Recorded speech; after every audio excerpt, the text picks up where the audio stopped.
પાલનપુર જનસેવા કેન્દ્રમાં સરકારી દસ્તાવેજોની કામગીરી માટે આવેલા અરજદારો કલાકો સુધી 42 થી 43 ડિગ્રી ગરમીમાં લાંબી કતારોમાં ઊભા રહેવા મજબૂર બન્યા। અસહ્ય ગરમી વચ્ચે કચેરીમાં ધર્મના ધક્કા ખાતા અરજદારોની તકલીફ જાણવા હેડલાઇન ન્યૂઝ પહોંચ્યું હતું ત્યારે અરજદારોએ પોતાની વેદના જણાવી હતી।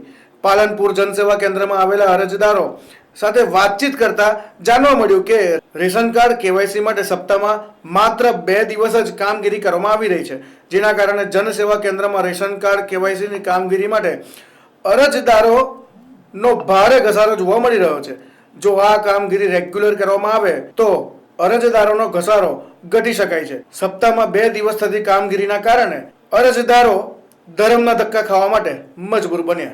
જનસેવા કેન્દ્રની અંદર માત્ર ને માત્ર સોમવાર અને ગુરુવારે જ ફોર્મ લેવામાં આવે છે અને આપવામાં આવે છે।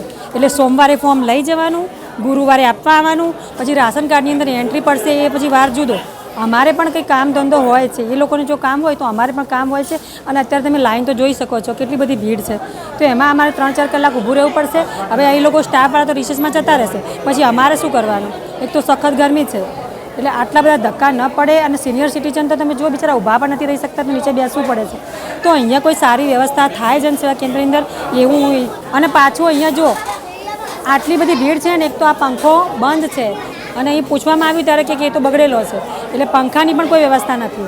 એટલે અહીંયા તકલીફનો કોઈ પાર જ નથી પાલનપુર જનસેવા કેન્દ્ર। અહીંયા તો પહેલાં તો પંખાની તકલીફ, પછી સિનિયર સિટીઝન બહેનો ભાઈઓ બધાને એક જ લાઈન, તો એ માટે કે 3 કાઉન્ટર કરવા જોઈએ કે સિનિયર સિટીઝન અલગ હોય, ભાઈ બહેનની લાઈન અલગ હોય, તો તકલીફ ના પડે ઊભું રહેવા માટે।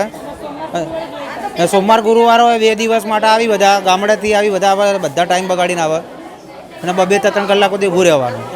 આ બીજી વખત આવ્યા, બીજી વખત આટલી અમે સવારે 10 વાગ્યા રેશન કાર્ડમાં નામ એડ કરવા માટે સુધારો કરવા માટે ઊભા છીએ। સવારે 10 વાગ્યા ઊભા છીએ, ગરમીમાં છીએ, હજી નામ એડ થશે નહીં થાય, સુધારો થશે નહીં થશે, એમાં પ્રશ્ન છે। સોમ ને ગુરુ આ પ્રોસેસ ચાલે છે। જો આ પ્રોસેસ ડેલી કરવામાં આવે તો આ લાઇનમાં ઘટાડો થઈ શકે છે। બીજું કે અહીંયા સિનિયર સિટીઝન લોકો બી એમાં નામ સુધાર કરવામાં આવે છે, બહેનો બી છે, માતાઓ છે, મહિલાઓ છે, બધાને તકલીફ પડી રહી છે। જો એ લોકોને પહેલાં લાભ આપવામાં આવે તો કામની સરળતા થઈ શકે છે।